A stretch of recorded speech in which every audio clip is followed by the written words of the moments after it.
Welcome to Brown's Neighborhood, where Daniel Butchie Brown is the host.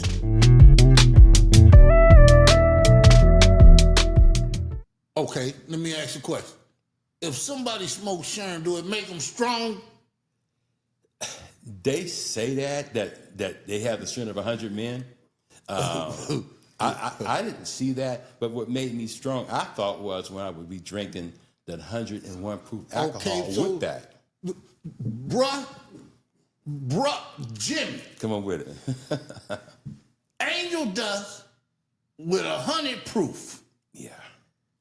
Man, that would make you a gargantuan. That made me local. Yeah, you say they start calling you local. They start calling me. What would they calling you? Local Jimmy? No, local lab. Where'd the lab come from? Lavender. Oh, local lab. The crazy lavender. You was crazier than Bobby? Bobby wasn't crazy. Bobby was the smart one. Bobby was like a President Obama. Oh. I would love to have seen them conversate. Bobby was a politician, a straight A student. Is that right? Yeah. Well, what made you go crooked? They killed my friend. Oh, and after that, that was it. That was it. But even prior to that, I already had slapped the teacher. Why they didn't send you to Jackson? They tried to. Well, why you didn't go? Because when Jackson didn't have a baseball team or a football team, and if I couldn't play ball, I wasn't going to school.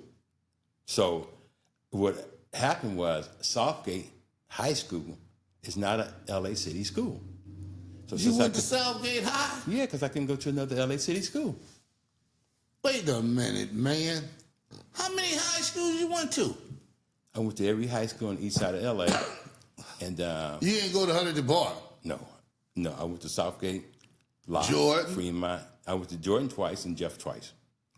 Jeff? I graduated. I'm a demo. I graduated from Jeff. Man. Oh, matter of fact, when I got to Jeff, I'm not Jimmy the Bishop no more. I mean, I'm not local lab. I become Jimmy the Bishop. And in what we call the low bottoms, I'm known as Jimmy the Bishop. In my neighborhood, I'm known as local lab. Why are they giving you all these crazy names, man? Were you crazy? They name you. I know. But were you crazy, man? Yeah, I had some problems. Did you get any medicine for it? No. No medicine? No, just more angel dust. More angel dust. You remember that song, Angel Dust? I can never forget it. I can never forget it. You know it had to be tough to make a song out of the stuff. That stuff ain't no good, bro. That stuff ain't no good. It's the same thing, I believe, that's Sherm today. Right, right. It's just no good, man. It's no good. No, it ain't no good. It ain't no good. So, growing up, getting in a lot of trouble, you know, but now you getting older. Did you get a girlfriend, anything, man? Several girlfriends. How old were you when you got your first girlfriend? What, girlfriend, or got the first one pregnant? Well, I don't know why they wanted to date you. You was acting crazy. You know, some girls like the crazy acting guys. You got a girl for everybody. And some girls like to be with the bullies or hardcore guys. Were you a bully? I bullied some people. Not like Clyde Clay did, but I did bully some people. How old were you when you met Clyde Clay? We were in 67 at Drew Junior High School. Oh, you met him at Drew? Yeah. Yeah, he lived on the other side of the tracks. He never lived on our side of town. How in the world he get over there then? He met us. Oh, he met y'all. And that's how he got the green light to come in our neighborhood, through us. Because other than that, if you didn't live on our side of the tracks, you come over there, you enter at your own risk. But if you come So who gave him a pass? Me, Pookie, Clyde, Ghost, our crew. Gave him a pass. Because he started hanging around with us at Drew. Right. So after school, he's walking home with us and became, My mother, He quit going his right way he supposed to go home. He was going home with y'all. and sometimes he would spend many nights over our house. Over the Lavender's house? My mother went and talked to his father, and he said it was okay that Clyde could stay there. So Clyde Is that spent right? many nights at our house with us. Walked to school together every day. In junior high? Junior high school. So he was staying at your house in junior high? Many nights.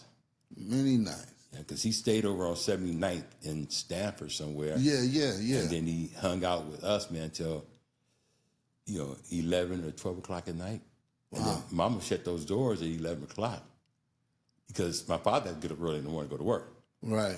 And my parents didn't run that kind of house where you're going to run in and out. Right. So 11 o'clock at night, if you ain't in here, you can sleep in the car, in the driveway. But you're not coming in the house. No, not in my mama's house. Which was cool with us, because all I needed was a blanket, so if we out there getting high in the car party anyway.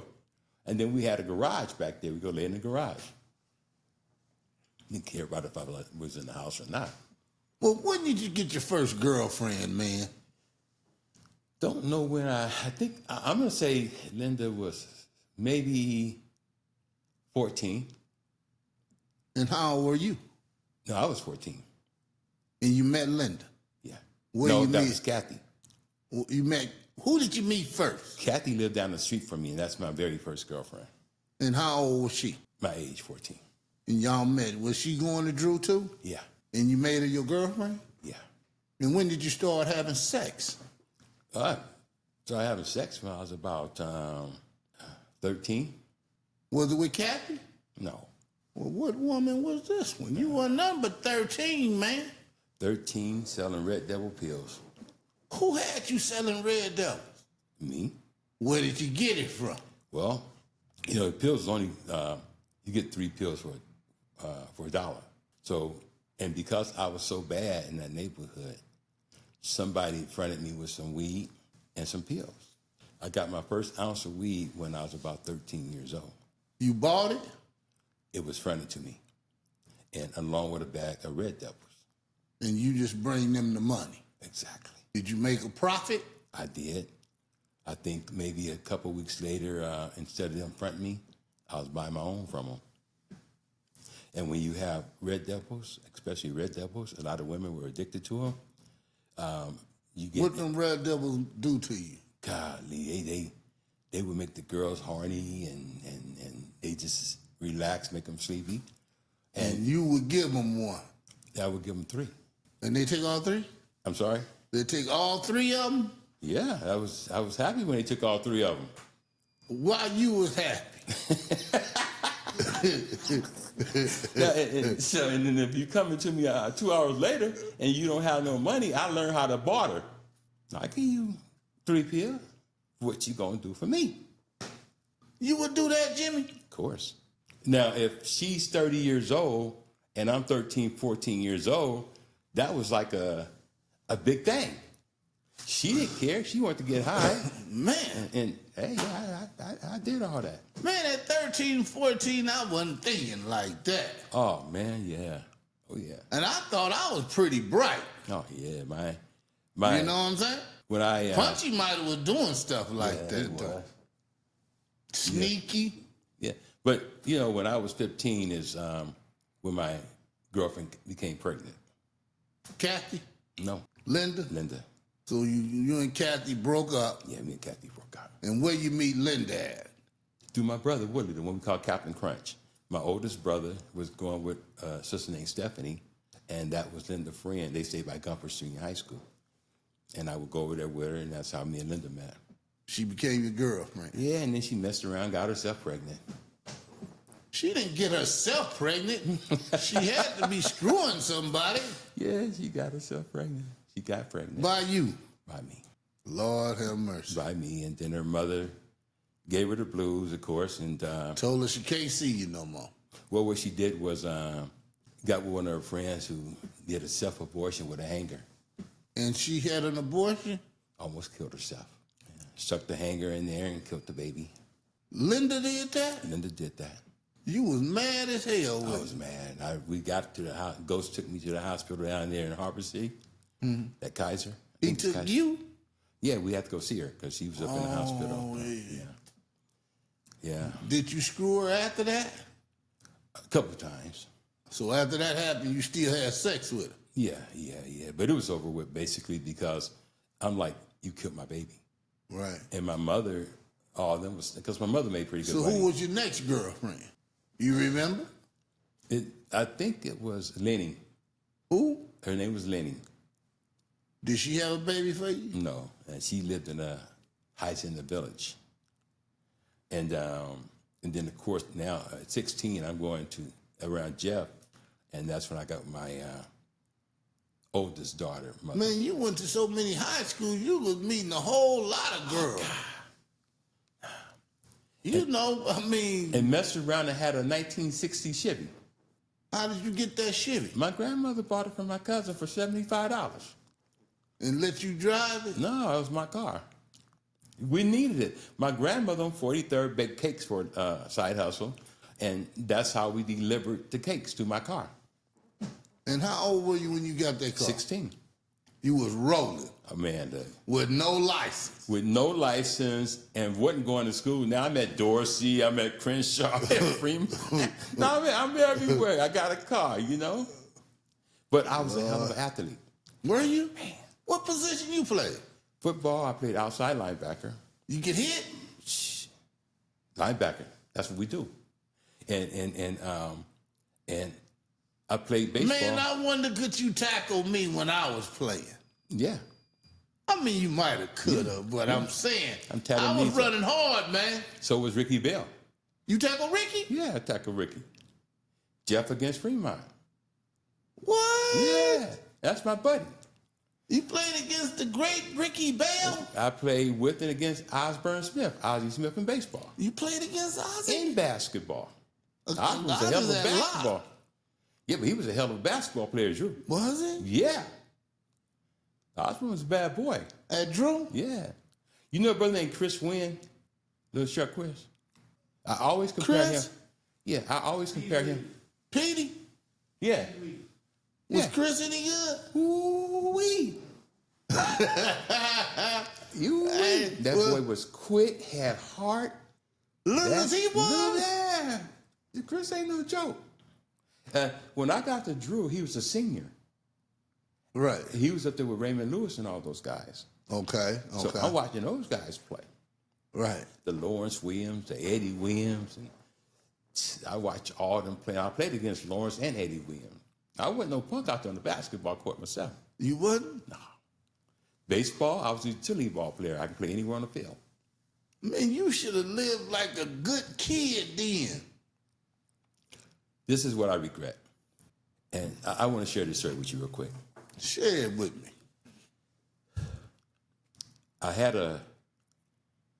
My father, being an Alabama man, didn't believe in sport and play. He didn't believe in sports? Never seen me play one event, baseball, football, never. Why he didn't believe in sports? All he believed in hard work. Old country man. Okay. And, so he never saw me play. I got 90 trophies at the house. He never seen me play one game. I got tired of asking. Well, anyway, now I got these grown men talking to me. Osborne Smith, which y'all call him Ozzie Smith, Yeah. gave Bob Forte, the head scout for the San Diego Padres, my schedule for my ball games. I had Bob Pope from the Cincinnati Reds follow me, and Chad Brewer from the Dodgers, all looking at me. I was smoking angel dust, drinking a wine called Arriba. In Spanish, it means up. I'm drinking Arriba wine, coming to practice, drunk, high, and was trying to put me in the game. Oh, well, they wouldn't put me in the game. And, of course, it wasn't me. It's the coach's fault. Why you not putting me in the game? You know I got scouts looking. Right. So it was everybody but me. So I was offered to go to Japan. I was offered to go to Mexico. But we were bishops. Lavender is a different name. So there was a target on our back, killed the Lavender brothers. Is that right? And with good reason. So I'm not a runaway soldier. It's targets on our back. kill Bobby, kill Jimmy Lavender, and Mom with Ghost. Why? Because we were putting hurt on them. Putting hurt on who? Crips. We're in a full-out war. People getting shot. People getting beat down. Kill the leaders. The thing in those days was And how old were you at this time? 16, 17, up in that area. Is that right? Yeah, 16 and 17. You was that terrible at that I was age? that bad. They wanted to kill me. They wanted to kill my brother. He was the leader. And they want me to go to Japan to play ball. My mother was trying to get me to go back to Alabama. I can't leave my brother. I done hell skip and watch him die. And now you want me to leave my brother? I got to watch his back. So I gave up a possible career in ball, to watch my brother's back and my neighborhood. Local can't leave because Local's a soldier, a top, not But a soldier. good athlete. A good athlete that was on drugs. See, I couldn't leave that angel dust alone. I was addicted to angel dust, and I was addicted to gang violence. Wow. Gang violence becomes addicted. Does it? Shooting at people becomes addicted. Riding by, jumping out your car, squabbling, you like it. It became addiction. I was addicted. I'm local. Now guys don't even want to go with no throwing them. You know what I'm saying? They ain't squabbling or none of that. They don't ain't know throwing how. no hands or nothing. They don't know how. First of all, you look at them, they don't know what the foot. They're on the wrong foot. And in fighting, in martial arts, anything, the key is balance. Balance. They're off balance. They don't know balance. That's the first So thing. let me ask a question. When the first time you tried angel dust? I know it was in Imperial Courts, a place that we had no business. What were you doing in the Imperial Court? We went over there, me, Bobby, and Clotty, and to Crazy Al's house. And he was the one. Crazy Al. Crazy Al. Was he a bishop? Yeah. Living in the Imperial Court? Yeah. And y'all all gonna go in the Imperial Court? With guns on us. And now he introduced me. And how old were you then? I don't know, maybe 17. And y'all packing. But Bobby didn't smoke. I was the only knucklehead that smoked. I hit that stuff, and let me tell you, that little guy on the pest control commercial with that big old hammer, you know, Western Light or whatever it's called, he was in my head for real. I was having a bad trip. And I ran out. You know what I did? This is what I did. I'm yelling, and Al said, oh, he high. And I said, come on, let me get you some bread. So we go downstairs. He opened up the little bread box. They ain't got no bread. He said, okay, drink some milk. He opened the ice box. Ain't no milk. He yelled for his wife, Janelle, we ain't got no milk. She said, no. And I broke out the back door. Going where? I was running for a car coming my way, so I could crash into the car to split my head open so he can get out. And I guess I was going to put him back in. I was dusted. So you were smoking angel dust. Clotty was your friend. Yes. He hadn't smoked none? No. Do you remember when he started smoking it? I think I can't remember the exact date, but it was not for longer. It wasn't for longer. Bobby never smoked. Who introduced you to it? Crazy Al, that did at his house. See, I was smoking all that stuff. In the Imperial Court. Yeah. He introduced you to angel dust. Told us that, hey man, this is just like weed. I said, It's just much powerful. And he didn't smoke at all. He didn't smoke no angel dust? No, But he give it to you. Yeah, but he never got high, period. He never drank, never did anything. Now, he ain't gonna use it, but he gonna give it to you? Exactly. Man, a friend will give you something bad. I had a friend try to give me something bad. A dirty rat, you know. But maybe he didn't know no better. I don't think at that time. You know what his name is? What's that? My friend? What's that? Punchy.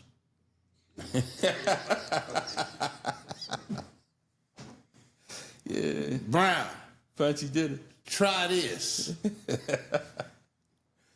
Try this. I guess he hooked on drugs. He want to get me hooked. And that's pretty much how they do it. Try this. But about me, one thing I couldn't do, there was something else going around the neighborhood that I just couldn't see myself doing. Acid. It couldn't have been no more worse than that shirt that But just Angel to does. think that people was taking acid. I couldn't get Just the name acid sounded bad. Yeah, I couldn't do that one. And if I had any idea what was inside that Angel dust, You might have wouldn't have did that. probably wouldn't have did it. No. How long did you become a gang? How long did you know that now I need to stop this gang banging? That's an easy question. Understand in my time frame, when you got 18 years old, you was considered old. Yeah. Today they're 50 years old and still gangbanging. But in my time frame, at 18, guys was moving out the neighborhood, going to the service, living with the girls or what have you. And it was our turn at 16 and 17. But when I got 18 years old, I was like, I was still trying to make a comeback. Not only fighting addiction, I'm still getting shot at. I'm trying to play baseball, trying to finish high school. Wow. And you know, it was I had more bullet holes in my car than Bonnie and Clyde. So They was shooting your car up? man, look here, that old 60 Chevy boy had so many. You know, the only thing that was good was back in high school in those days they had body and fender classes, and you take your car back there and they patch it up and they primer it for you. I had more primer spots in my car. And what's so cool about my car was it didn't get reversed. What? No. I'm 16 years old, my first car. And you was running with Claudia at this time. Yeah. Doing a whole lot of wrong. Well, see, understand, every gang member is not a gang banger. Clotty wasn't a gang banger. I was a gang banger. What's the difference? Gang bangers go out there and put in the work. We are the warlords. We coming for you. While other guys are in the gang, if you come in the neighborhood, they might take some shots at your car coming through the neighborhood. They might do that. Whenever we go somewhere, we're going to fist fight with somebody, they're going to be there. But when it comes down to... Going and put in the work. That wasn't Clotty now. No? No, he never went with me. He wasn't a Capone, or Al Capone, Prince, a Space Ghost, a Mean Dean. Mean Dean. That's how he got his name, Mean Dean. He was mean? Mean. Was Space Ghost putting in any work? Ghost was a target. Ghost was the #1 target to kill from Bishop. Nobody liked Ghost. Why? He was playful. Ghost was playful. What Ghost, do you mean playful? Here's a good example for you. We at Drew Junior High School. These girls walking in front of us. Ghost had got, I guess, his mother's Vaseline from the house. Ghost take a big old scob of Vaseline in his finger, runs up to the girls in front of us. He's got it cupped like this in his hand. And he wipes it up. They think it's not. So they gross out. They don't run to the dean's office, they run home. After school, we coming home, car pulls up in front of us, they jump out with bumper jacks, and here we go. They chasing us. Ghosts get us in all kind of trouble playing. Them girls didn't know what that was. And today, we still don't know who those guys was, but they're trying to get all of us. Ghosts would do stuff like that. But was he dangerous? Was he dangerous? Yeah. Ghosts are super dangerous because when somebody shoot at you, you shoot back. And So you say he was super dangerous. yeah, so once you, Were you super dangerous? Ghost and I ran around together. Who was more dangerous? It's a flip. It's a flip. I'm dangerous because you killed my best friend. Ghost is dangerous because you're shooting at him all the time. And I'm dangerous because y'all trying to shoot me and my brother. It's no secret. I had my share of shootouts. Maybe somebody pulling guns on me from here to this wall. So let me ask a question. How did you end up getting shot? Which time? How many times did you get shot? I got shot twice. The first time you got shot, how old were you? 39. 39. You wasn't gang banging no more. So how did it happen? Riding through the city of Compton at night. I was still in my hustle, selling weed, $50 bags. And I went down Dark Street in Compton, and there's a gang called the Spooktown Crips, and it was at it with the Nutty Blocks. I wrote down in Spooktown, the little youngster supposed to got buried that Saturday was killed by the Spooktowns. Nutty Blocks coming for retaliation, and they saw me, and they took me for a guy named Big Mike or Black Mike. They thought they had Mike, but they had me. I say God is good. I was given a 30% chance of surviving, but I say God intervened. I had 8 holes in my small bowel, a bullet over my heart. All my left side was shot up. I had How many bullets hit you? 8. Woo! 8 bullets hit me. God saved you. God saved me. I know it was God. Let me share this with you. I know you're a man of God. Now, the doctor called me a miracle. And he said, when you go home, you get into somebody's church. He said, I'm not a man. I'm not a religious man. But you get in somebody's church. You are a miracle. You know what I did? What? I was on a walker. And staying with my sisters. I had an apartment in Long Beach, but I couldn't walk up the stairs. I had to learn how to walk again. I was in the hospital for 2 months. At my sister's house like this. Got about 3 or 4 guns in there. Now, revenge. Now my sister said, where you going? I'm putting guns in my car. I said, I'm going out to Compton to handle my business. She said, you leave that alone.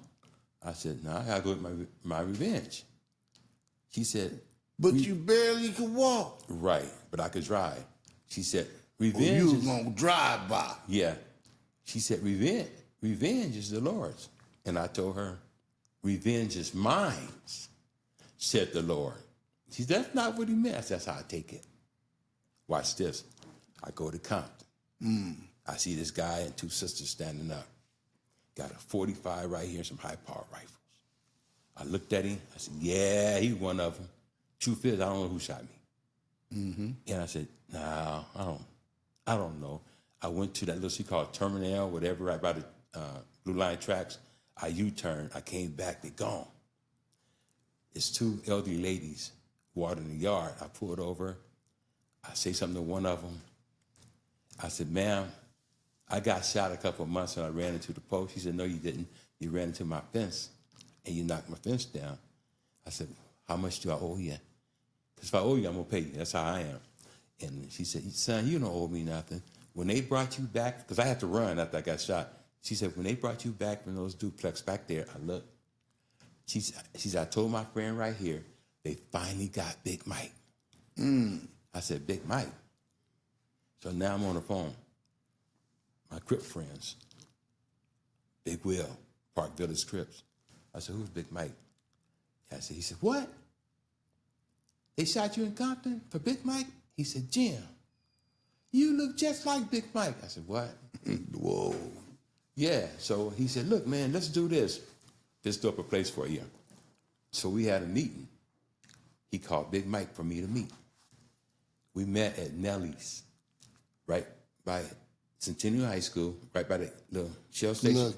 Little cafe? Yes. That's where we went and met at. And that's where I met Big Mike. And I said to Big Mike, bro, they thought I was you. When I was laying on the ground, the guy stood over me and shot me again in my stomach. I said, bro, you need to get out of town, leave for a while, because they wanted to kill you. They thought they had you. Leave this alone.